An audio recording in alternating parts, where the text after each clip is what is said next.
Sure. All right.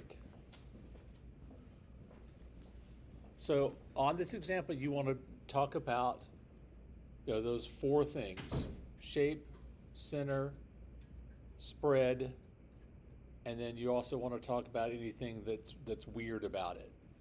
Okay? So of these, let's talk about shape.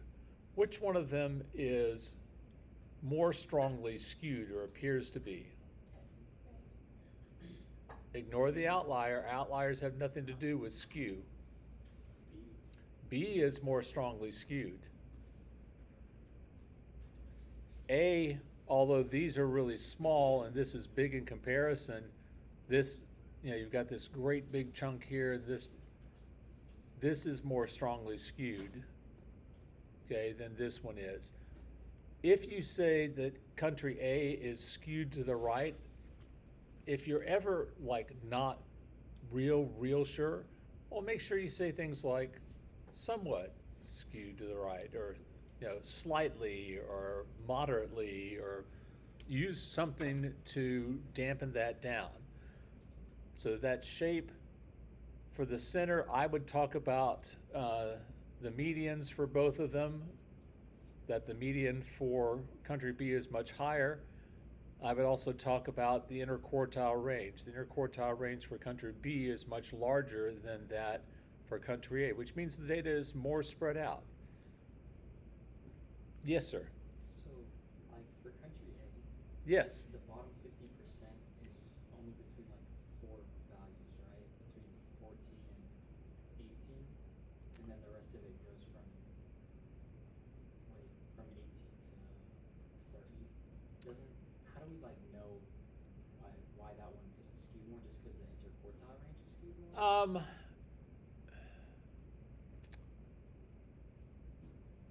Trying to think. Typically, what you're comparing with skewness is not with what's within the interquartile range. Well, let me think about that and think of a better way to say it. Because every time I try to say something, I'm like, yeah, it's kind of, yeah. Country A is somewhat skewed to the right. And I'm sorry, I think I said it backwards a minute ago. B is less skewed. I said it the wrong way a minute ago. B is less skewed than A is. All right, so again, we'll go to the StatMedic version of this. So again, notice that it immediately puts it in context. And you can just copy the context right out of the problem, okay? We're just gonna parrot that. So the distribution of gas mileage for the sample of cars manufactured in country A appears to be skewed right, while the distribution of gas mileage for the sample of cars in country B appears to be more symmetric. So they've taken care of shape right off the bat. Then they talk about the center. The median of the distribution for country A is 18 miles per gallon, which is less than the median of the distribution for country B, which is 32 miles per gallon. The IQR for country A is 8 miles per gallon and is less than that for country B, which is only 12 miles per gallon.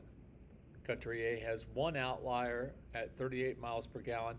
I would probably add to that one high outlier just to make it clear that it's on the upper side, while country B has no outliers. Yes? Should we put like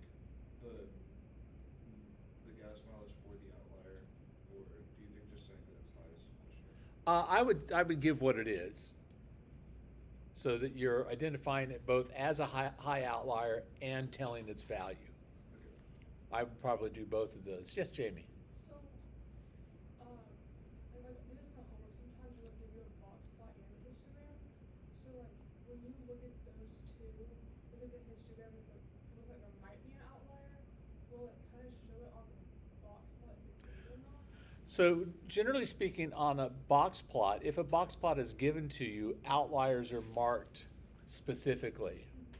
On a histogram, it's more, you frequently have, there's a potential outlier.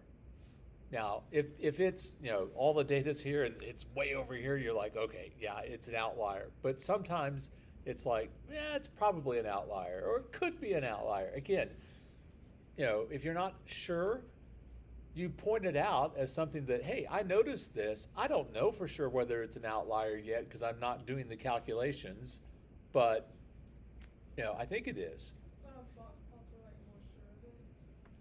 Box plots will tend to, ones that are given to you, will tend to go ahead and show this. And on your calculator, on the NumWorks, it does it automatically. On the 84, it will if you select the box plot that includes outliers, right? There's one that doesn't show outliers, it just shows a box plot, and then there's another one that's a box plot that shows any outliers. So either way, you should be able to get it from the box plot. Okay, good question. All right, you guys ready to go on to part B? All right, so in part B, you all right? Yeah. So, for the distribution of gas mileage for the sample of cars manufactured in country A, so we're just looking at country A, would you expect the mean to be greater than 18 miles per gallon, less than 18 miles per gallon, or equal to 18 miles per gallon? What say you? It should be greater. And then it says justify your answer. Almost everyone gets greater. Not everyone gets full credit for their explanation. What's the first thing you probably want to say about this? There's a couple of things, but what's one of the things you should say? High outlier will skew the graph, or like it's skewed in the first place. Okay, so both things. The distribution of gas mileage in country A is both skewed to the right and has a high outlier on the right, which tends to make what happen? The mean be greater than the median. Yes, it tends to make the mean greater than the median. So you need to also say in this that the median was 18. If you don't say the median was 18 to start with, then it's, makes it greater than what, right? You said it very well. It tends to make the mean greater than the median. So let me show you the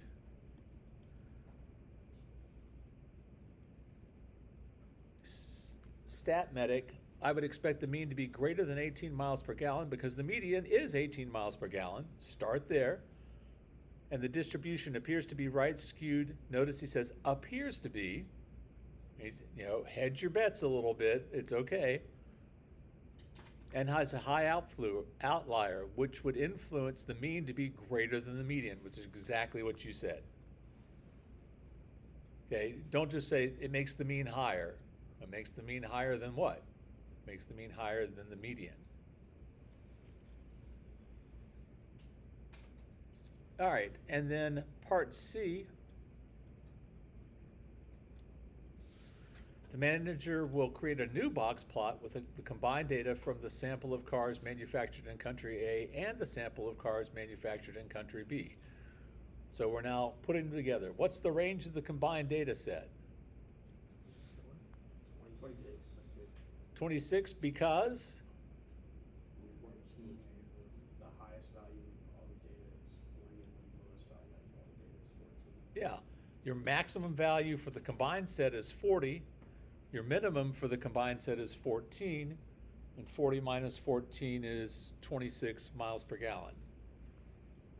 And then they ask a second part, what is a possible value of the median of the combined data set? Justify your answer by referencing the box plots shown. All right. I would say it's 24. Did y'all get 24? I have a lot of avoidance going on out there. So each of these had 100 in their data set, right? Yes. The lower quartile then would have 25. This would have 25, and this would have 25. And so would this. The combined data set has how many items in it? 200. Right? So far we've got, oh, well, that's exactly 100. How convenient.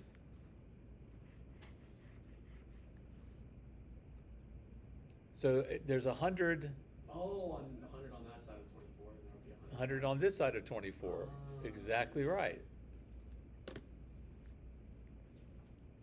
So let's see how our friends at StatMedic put it. It says the minimum of the combined data set would be 14 miles per gallon for country A, and the maximum would be 40 miles per gallon from country B. You don't need to say where those came from. So the range would be 40 minus 14 is 26 miles per gallon. All right. Then for part 2, for country A, Q3 is 24 miles per gallon, so around 75 values are less than or equal to 24. I actually wish they hadn't done it where it was 100 in each from each country. Wish they'd done some other number. I feel like there would be some people who just would be like, oh, it's 25%, so it's 25 count. And I'm like, that's not quite right. And for country B, Q1 is 24 miles per gallon, so around 25 values are less than or equal to 24. For the combined data set, there would be around 100 values less than or equal to 24, which is half of the 200 total values, so 24 miles per gallon is a possible median.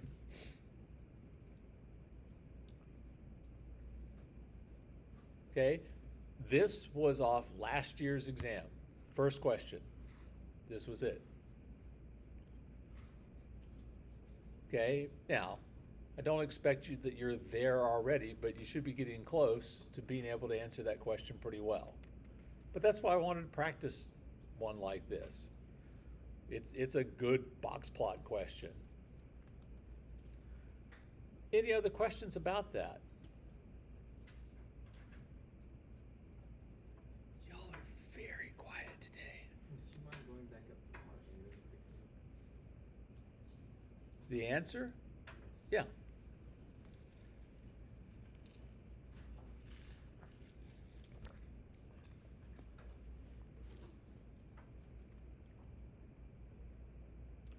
By the way, on the AP exam and then on my tests, when I give you a free response question, you'll have more space than that. Is the AP exam online? Yes.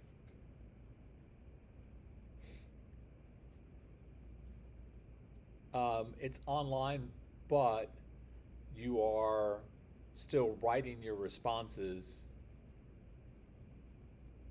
right? Because it would be really, think about if you had to do an equation or something, Yeah.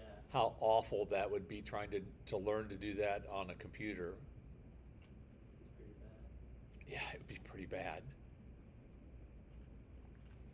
So you'll still be writing it, and basically what it'll be is, and I don't know if they're going to do this for statistics this year or not. There's some things that are changing, I think, next year for statistics, but for calculus, it used to be with the free response questions. Sometimes you would have 2 parts. Most times you would have 3 parts. Every now and then you would have 4. This last time, because they're starting to do what they're calling grading on points, which is you get a point for this, point for this, point. It's not, holistic. It's not, there's 9 points or there's 4 points for statistics. It's 4. And this is how you can get those 4 points. And they had, for calculus, they had 4 parts for every single free response question, which I didn't like. Because some of them I was like, you made up an extra part to make this have four parts. One of these isn't really a good question. So, anyway. Shepard, have you got what you need? Okay. Any other questions on this? Okay. Then